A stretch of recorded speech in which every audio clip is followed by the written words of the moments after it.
varsinkin viikolla kylmenee sitten ihan kunnolla. Kohta säästä tarkemmin, mutta mennään vielä Kustin kyytiin. Niin, Kustihan tunnetusti Kusti polkee, että posti kulkee, mutta välillä tarvitaan autoakin.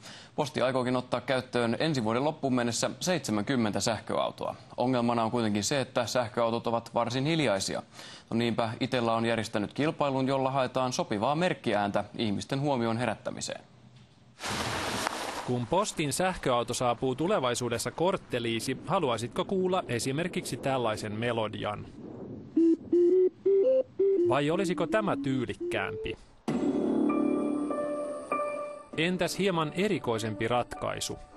Taistelujaska. Taistelujaska.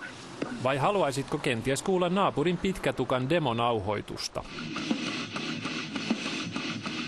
Merkkiä ne tarvitaan sitä varten, että auto on äärettömän hiljainen. Eli siitä ei todella kuulu ajaessa ääntä, eikä kuulu myöskään, mitä hiljaisemmalla nopeudella mennään, niin se vähemmän sitä ääntä kuuluu. Sähköauton äänikilpailuun on tullut tähän mennessä jo